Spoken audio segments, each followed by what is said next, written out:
Mbote na bino nyonso bana ya Congo bisika oyo bozwami mokolo na lelo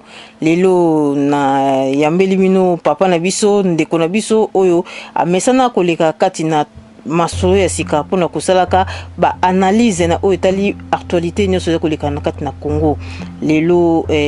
na koyamba ye na kombo ya Dukima Wakanga oyo zali na ngai awa to kosola na ye ba actualité nyonso ndenge lobameli to na sujet ya arrestation ya Kanyama ndenge batie na résidence surveillée. Kanyama zali chef ya police ya ville ya Kinshasa oyo toyebi biso nyonso babenga ye esprit de mort vraiment kombo na pesaka ye kokana na ye po Kanyama abomi bandeko na biso na opération Likofi. Kanyama abomi ba adepte ya Mukungubile. Kanyama le 19 le 20 le 21 janvier 2015 Kanyama abomi ti ekomaki tina ba acharné ya maluku. Kanyama ndaki koyoka te asangana ki ye na banguna ya mboka pona ko bebisa ba vie to pe bomoya bana ya Congo yango nazana ndeko na biso awa pona ko beta sete surtout na likambo oyo etali résidence surveillée ya chef ya police ya ville ya Kinshasa na kombo ya Celestin Kanyama. Vraiment bona ndeko na biso Duku Wakanda yende akobeta sete na likambo wana matondo tolanda.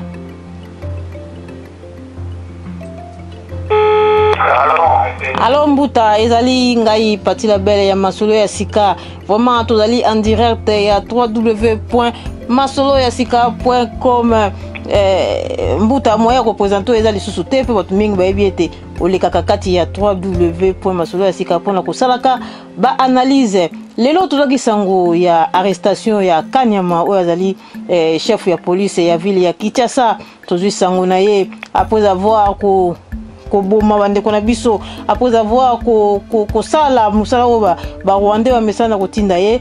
toyebi telo ko nini elekanaki lelo batie na surveiller na résidence surveillée ba nouvelle mususu ye te akimi na kati na ambassade ya azali kuna na kati ya ambassade ya Italie soki na bosanité yebisa biso Mbuta eloko nini elekanaki vraiment po bakoma na situation oyo matondo yaya aomoni ko sangana na ndoki ndenge tubaki la fois passée sur zula na ndoki fota na fourchette ya mulai kanya malela ba Rwanda ile na ba Rwanda lelo moni ndenge baluke yi en fait ba tozala ba information mele oyo zo la tsake Rwanda baza to pesa et pour ça liboso ya li avant match ya les 10 oyo rassemblement lobaki basalaki réunion na réunion basalaki la ministre des affaires étrangères ministre il a occupé mambo ya affaires intérieures bataki na réunion baboli osuna ndeko oyo ya Rwanda Bisengimana na bakonzi ya police ministre wana ya intérieur atuni bango eske baboli osa kokoka mpona marche ya lobi na Bisengimana alobi oui nyonso ya kokanya alobi ekokite alors eloko ni ekokite ezalaki kamone ya mbongo alors bafutaki déjà basoda Rwandais oyo bautaki partout na $2,500 par jour mais basoda congolais bakuta mona fisque na $200 par jour baprime na bango bazwaki yango nano te kasi Kanyama asepelaki te alors lere badiscute Kanyama alobi na ye Bisengimana tolemi bino mpe barwandais oyo bomoneli biso boye tolemi bino barwandais botomona biso mpe tobino barwandais tuti alors information na ezobaki ye Bisengimana apesi yango Kanambe ayebi apesi yango susu pa ya Kagame bapesaki ordre kino aza suspect fo bakanga ye alors lere esamaki ndenge wana ye Kanyama akeli soki kosulula na général oleko soki oleko na général mosusu kuna baki kosolula na ye ndenge basalaki réunion babiki non en tout cas moyen te puis Kanyama azalaki ya kosepela te parce que Bisengimana asili kosala recrutement ya bapolisier na Rwanda loba barwandais baza déjà bapolisier congolais bazwi bango ebele donc d'après situation baza 15 000 alors Kanyama asepelaki nango mpe te ke barwandais baya amonaki yango déjà dangelera asolo yango na bagénéral wana secret wana nzoka garde corps moko azalaki wana aza na epe Rwandais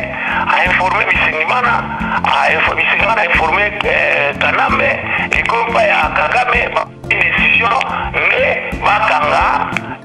Kanyama général Kanyama mais na minute tozokoloba information atire tozwi na bandeko na biso oyo baza infiltré na kati ya Congo baza infiltré na kati ya ANR ya sécurité Kanyama aza na Kigali Kanyama transféré na prison privée ya bato ya Rwandais eza na Kigali pa ya Kagame na ordre ya Kagame ezali mawa yango wana tozokopesa conseil tikaliki kolia na Rwandais kolia na Kanambe kolia na majorité eza nango liwa ozosalela bapaya bapino bala olenga nkoi oke na liwa oke na nzela ya kokufa matungulu ozokende na liwa lisanga bonganga ingele ifoto ozokowela supu wana bokosuka lokola kaka Kanyama abetaki tolo ava kobima botala bafoto ya bamama na bino ya bana na bino Kanyama eske otalaki foto ya mama na yo otalaki foto ya bana na yo ava oloba likambo wana deva Rwandais bisengimana omoi ndenge osuki yango tozokoloba bagénéraux baofficier tout oyo baza bacongolais soki bozokontinue kotravaille mpona Kanambe mpona Kagame bokosuka lokola Kanyama ndenge asuki bapoison bassasina bokosuka lokola basuki donc conseil Kanyama lelo tozoloba boye eza mpasi mingi toyebi ke Kanyama fo azala juge na Congo bazongisela biso ye na Congo bazongisa ye azonga na kisa na biso fo tosambisa ye mpona bafo septique ya maluku baetudia oyo bakufa bamakambo ebele babomi bana ebele aboma mpona bakuluna bakonzi ebele abomi na kata Kinshasa wana fo tosambisa biso moko bacongolais alors barwandais bazongisa ye immédiat yaya matondo epa na yo me mbuta tolandi na bainformation mosusu ipare Kanyama batindaki ezalaki likambo ya Kasai batindi ye kuna na Kasai alobi ete makabandeko na ngai bayina ngai kutu deja bongo botinda ngai so na Kasai mpo koyina ebakisama na yango Kanyama aboyaki ordre wana aboyaki kondima ordre wana oyo bapesaki yango wana te eza ntina bakangeli ye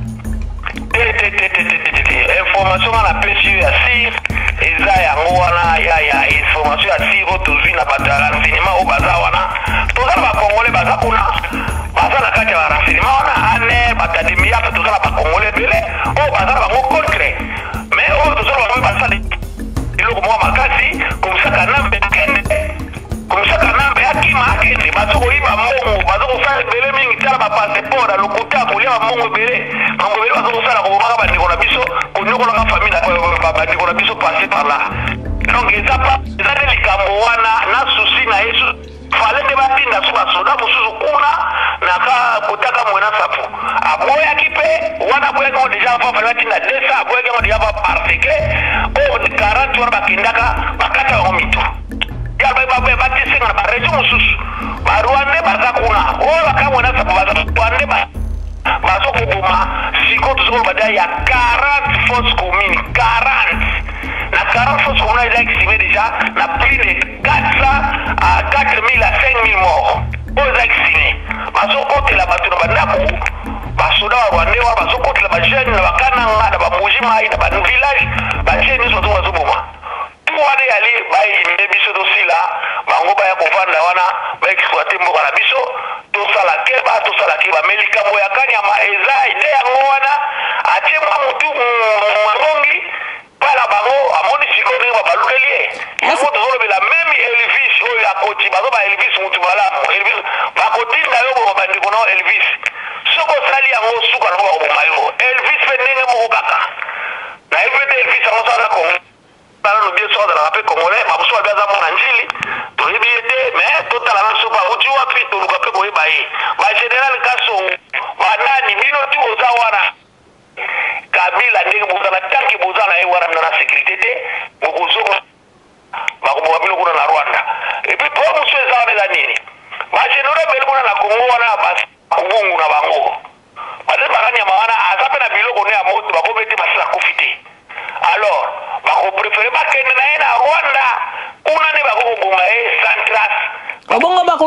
Rwandais bakoki kotinda na CPI te. Barwandais bana timposu bake na CPI. Masambisi batoto kani maboma na Kisasa. Mutapele ki ordre ya Kanambe. Bon siko arrestation na ye wana eza ko bomba eza ba jeter au Kabila linga sala po a bomba mabe na ye na sima Kanyama. Mamuka katende bazobo ya te Kanyama un jour le msupe aloba ba profiter nango. Ba profiter na mona mutu makasi o Kanyama miko sala molo lendo miko sala me balakida na plan bandakala. Bateli Kanyama pozo mbale bele Kanyama zakona chaque jour amila nini mafuta nzoi chaque jour. Mais Tangana tomonaki Tangana ndenge amipesaki ye moko pe bakangaki babimi na CPI awa mais abimisa mabe ya Kabila te ndenge nini basi inquiété pour na Kanyama. Inquiété pas du Cameroun ya Tangana aneza bozali moi différent. Tangana aza Rwandais, aza na Congolais te. Aza Rwandais akimaki na Rwanda bamona ke bien te akedai kuna po ibaki akimaki na Rwanda te. Kana akena ko bomba na ambassade des États-Unis na Rwanda bona na gome zati moya Kisasa zati. Le ake Rwanda maroko mo bakanga itakine bakira kina umitika imo parce que soki agomba bika na Congo ba bomba ye. Soki azoma na Rwanda ba bomba ye. Pona nini secret ezala ya kugomba ma menina ko bomba bona c'est bon. Masulu tukane manenga za masulu fuiti watu wazobaki o abome na ambasade ya Italy soki zakia solo ngoza la depo na po bakurapati mona na la lot lawa na la e vous la bien mais na minute yo ba procureur la e wala bazana na cop na Kanambe bazana cop na Rwanda donc si ba si material azala pata okenete bien je ezasi aza na Kigali information ya solo Kanyama transféré dans la prison privée na Kigali aza kuna do mikolo no Kagama do mete ba matata o midi pourquoi OK ndeko pesa ba mova safa sakani so ba mutu ba obe minako o ko beta ba matapa Kagame ba obe minako ba konzibere ozawana bokomona ba muna bino ko mabino no so baki hivi kisombe ozo tia muno kolokola chaku kolega muno ko msonge mukomona ka ezo ba ko beta wandi ba ko bomala wayo oliso ata mwamba ata nini ata pozo okufa yaya matondo mingi mbuta likambo esili etali passeport bato bele bazali kolobela yango ipare passeport ekomi na prix moko ya likolo bakongole mingi baza koreklame yango baza kolobela yango mbuta mpona yo okoloba boni mpona likambo wana matondo yaya ezali mawa yaya passeport le plus cher du monde eza passeport ya Congo passeport oyo eza cher ya kosakana te epi mpona kozwa yango eza pasi na niveau moko ya kosakana te alors passeport eza likambo nini gouvernement ya Hippolyte Kanambe basala contrat na société moko belge yesala bapasseport esala badokuma babureau administratif bakarte d'identité basala contrat na bango prix ya passeport eza na niveau ya Kisasa na vente na $185 na $185 wana $65 ekotaka na kete ya leta soi-disant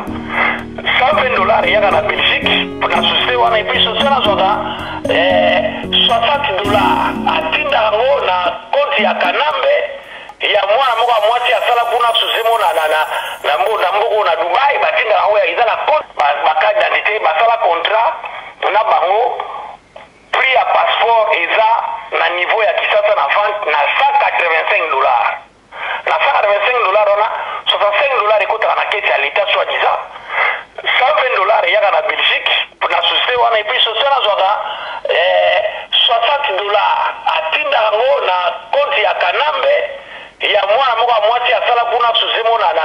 na mbuku na Dubai batinda yango ya eza na konti ya Kanambe $60 ya bango na bandeko na ye bazoe na ba Janet Kabila baza ebele na ba Rwanda mususu bango ndi bazwaka $60 wana na minute yo dekari ya banda Kabila azwaki élection ti lelo na manevre ya ba passeport bazwi déjà bénéfice ya plus de 1 milliard na moment au peuple azo souffrir mai mobulu kura mobulu batunzala mboka nyonso za kokufa bafonctionnaire bafutaka bango te pasi mingi fonctionnaire azozwa salaire ya $110 bazopesa ye na to ya kala mais passeport na kosomba bango mokolo nini awa na poto pozwa passeport ekomi na vale ba $300 ba $400 meme na Kinshasa akende kuna wapesa mo wa formulaire wapesa mo wa coca membuta na kati yote biso awa na poto ndenge biso awa na mboko tovandi toyebete passeport Europe mobimba soki na salaire te mais biso awa na kati na Hollande nayebi ke passeport eza moins de 50 €, eza 50 €. C'est-à-dire awa bakongolais bazosomba passeport ndenge toloba baosenga passeport na ambassade na bango na ba 300 eza faute ya banani? Mais eza faute nanu ya bakongolais te, eza faute na ya gouvernement parce que neti na poto awa na États-Unis na Canada partout toza awa mutu oyo azwi statut par exemple ya baréfugié aza na problème ya passeport congolais te, mutu azwi humanitaire oyo to mutu ayaki na regroupement familial mutu mwasi babalisaki ana posa passeport pourquoi passeport mutu azozwa yango po akende kosala bazosenga efaza na passeport okosala na baréfugié te yango bato baza konte bazwa yango baza na swa te bapasseport oyo européen bapasseport américain eza moins cher na Hollande passeport eza presque sur 62 €, na Allemagne eza 80 €, na Belgique 80, na France eza presque 90 €. Donc passeport na biso eza plus moins ya Europe eza plus moins cher, na États-Unis passeport eza presque 100 $. Na Canada ndenge moko mais kuna eza le plus cher du monde 185 $. Bamoka lokola ba Lesotho passeport kuta eza 30 $, ya 20 $. Bamoka lokola même mboka ya Tanzania uta passeport eza na valeur ya 25 $. Même ba Rwandais passeport yango eza nango soki 30 $, mais ya biso passeport le plus cher eza mpe bacondition mpona kofrene bato babima te badéveloppe mpona kobasa enrichir baza na mawakutu ya population ata moke te mais passeport ozango pasi mais barwandais bazozwa passeport ofele na Rwanda barwandais to bazokota baya kovote bazopesa ngo bapasseport congolais ofele bazoya kosarole na bapasseport congolais kuna bakivu kuna basidi kivu na nord kivu na Goma na bauvira bazomona barwandais na bapasseport na bakoko potote makai na zelaka te po akili kosarole basaeli passeport asarole mpona baélection zoya bavote mpona baélection zoya mpona basala mpona bareferendum na bango bazoluka ya lokuta basala tokotala kote bakokelako eza pasi ke bapasseport oyo eza pasi ezosenga na bakongolais basala marche bakende kotelema liboso ya société wana esalaka bapasseport badenonse bango oui to mpe baboyikote yango parce que so basangani bakomi bato moko bake kuna baboyikote likambo ya kosomba bapasseport wana j'espère solution kozwama koboyikote eza bien yango moni bakongolais baza population africaine ebele oyo baza naturalisé mutu tu soko amoni mutu moseleki azalaki na ye immigré congolais français azwi nationalité française mpona nini moins de tracasserie epuis na passeport wana tozwi problème bakoprotege yo te mpe bani bango badiplomate congolais bazokufa na baambasade poko rezo mapasi babelaka pasi ebele babetaka bakayo ebele baboka bangunda aza diplomate baboka su ngunda po so eza te abendaka mwangoya to azwa mo asalaka nango mopati mpona mboka na biso na ezana ezalaka nango likolo ya grike eza likolo babrike ngoni kongo eza lokola voiture eza likolo babrike etambola te eloko malungu eza te eza mboka mo lelo ebemi tokomi na se toza mboka moko riche na niveau akosakana te mais tala ndenge peuple azokoma na niveau souffrance ezolanda ntina awa na étranger baye baétranger bakovote baya bazaza baélection tomona bango ye nanga naya awa aya kosala enrôlement na poto awa akozwa bambata akomona mpezaka ye kombango nde koyela ye akosala tovote nani barwande matondo ya eza pasi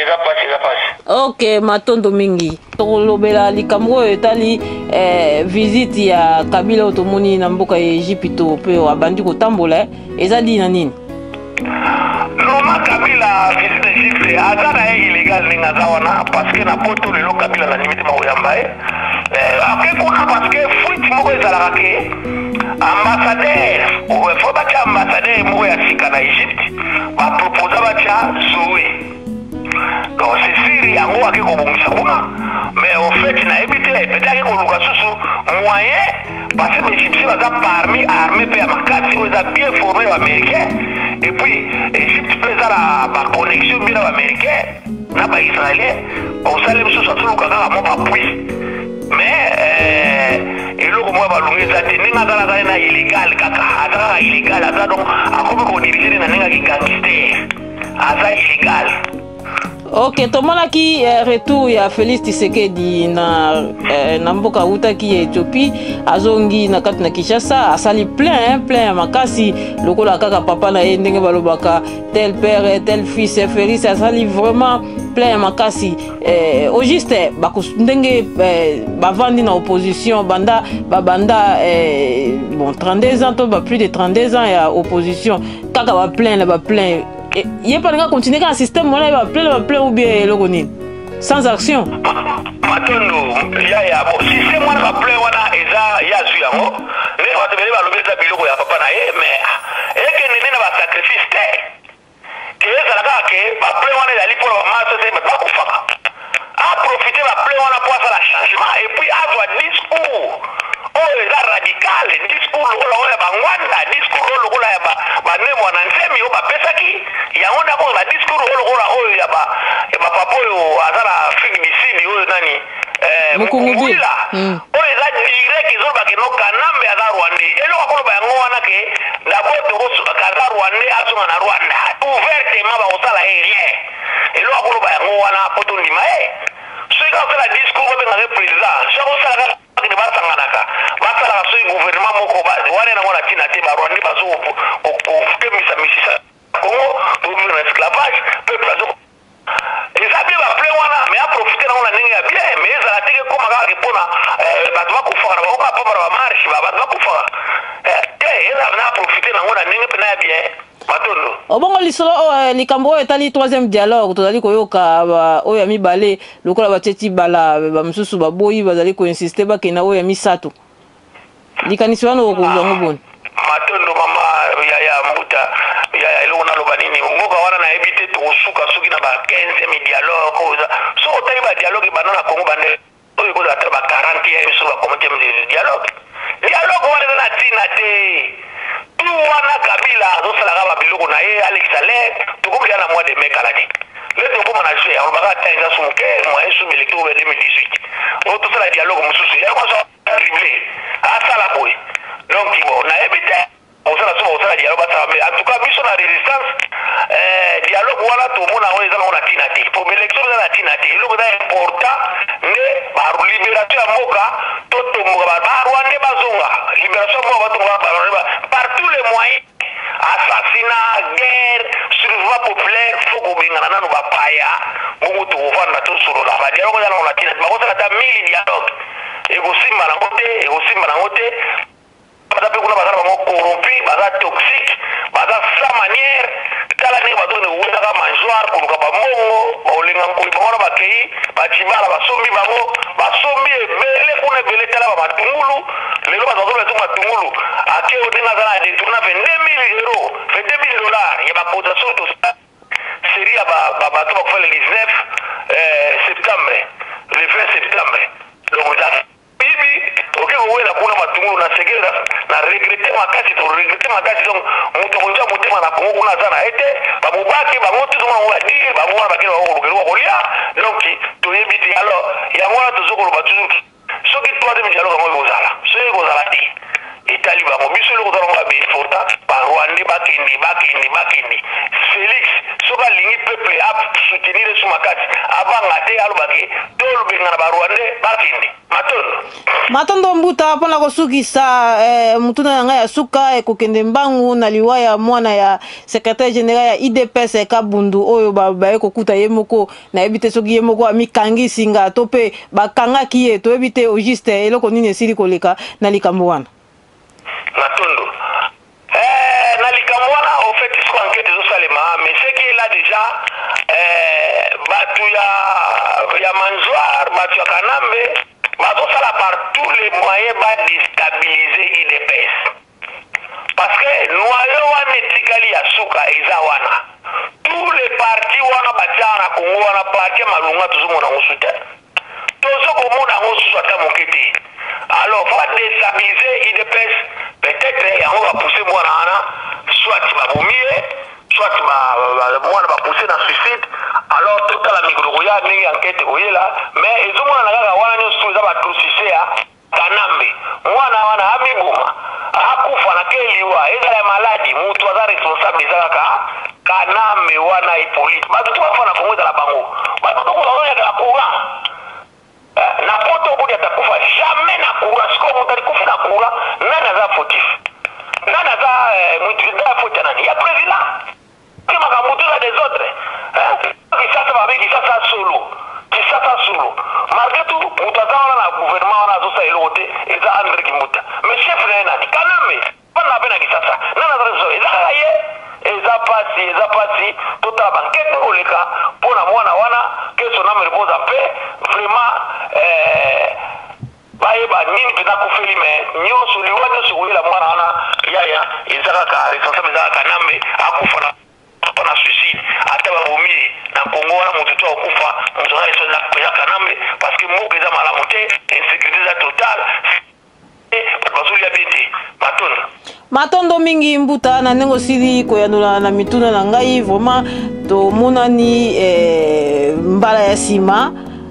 Au revoir.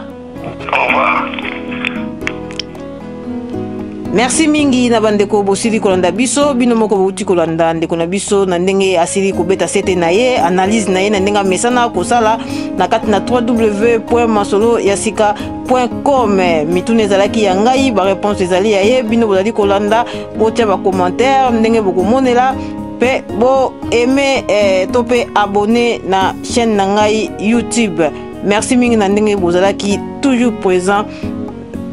na kolanda biso mbote na mombele black na ndeko na biso Dina Mianda na kati na Montréal pe Rachel Luzitu na kati na Montréal. Matondo mingi botika la malamu. Au revoir.